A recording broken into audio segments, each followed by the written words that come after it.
विश्वास विश्वास हो तो क्या कुछ मुमकिन नहीं है दोस्त। और अगर यही विश्वास ईश्वर पे किया जाए तो हर नामुमकिन चीज़ को भी मुमकिन जा सकता है। जी हाँ दोस्तों, एक कहानी एक छोटे से किसान की जिसका नाम लेंचो था। उसका घर एक पहाड़ी के टॉप पर था। उस पहाड़ी के ऊपर लेंचो केवल अकेला ही रहता था। उसका घर बहुत ही सुंदर जगह पर था जहाँ से बहुत सारी नदियाँ, पेड़ पौधे और झरने दिखते थे। लेंचो एक बहुत ही मेहनती किसान था। उसके घर के पास में ही उसका एक छोटा सा खेत था जहाँ पर वह खेती करता था और अब उसकी फसल की कटाई का समय हो चुका था।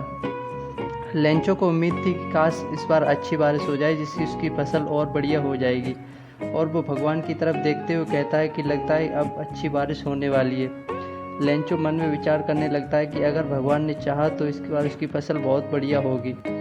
कुछ समय बाद बारिश स्टार्ट हो जाती है और लेंचो यह देखकर अपने परिवार वालों से कहता है कि ये बारिश की छोटी छोटी बूंदें नहीं है बल्कि ये 5 और 10 के छोटे छोटे कॉइन हैं। कुछ समय बाद बारिश की छोटी छोटी बूंदों के साथ भयंकर बारिश होने लगती है, जिससे 1 घंटे लगातार भयंकर बारिश होने के कारण लेंचो की पूरी फसल बुरी तरह बर्बाद हो गई। सब कुछ खत्म हो गया था। लेंचो की उम्मीद पर पानी फिर गया था। उसकी सारी फसल बर्बाद हो गई। लेंचो बहुत ही उदास हो गया था। वह सोचने लगा कि अब उसका जीवन यापन बिना पैसे के कैसे होगा। हम साल भर के लिए भूखे हो जाएंगे। लेंचो के पास केवल उसकी फसल ही थी। अब उसके पास पैसे भी नहीं थे। उसका पूरा परिवार ये देखकर उदास हो गया था, पर उसे भगवान पर पूरा विश्वास था।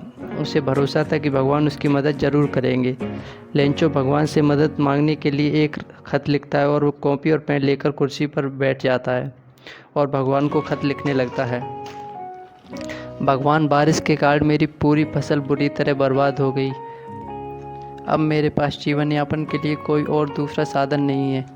प्लीज़ मुझे 100 पैसे भेज दो जिससे मैं अपने और अपने परिवार का जीवन यापन कर सकूं और मेरा परिवार भूखा ना रहे। लेटर लिखकर लेंचो अपनी जेब में लेटर लेकर पोस्ट ऑफिस की तरफ चला जाता है और वहां जाकर लेटर पोस्ट ऑफिस में जमा कर देता है।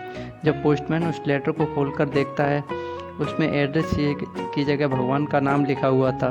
यह देखकर पोस्टमैन को बहुत ही हंसी आ जाती है और वह यह लेटर अपने अन्य कर्मचारियों को दिखाता है। शुरू में सभी कर्मचारी उस लेटर को देखकर बहुत हंसते हैं, और बाद में वह फैसला करते हैं कि वह इस किसान की भगवान के प्रति जो आस्था है उसको बेकार नहीं होने देंगे और उसकी मदद करेंगे।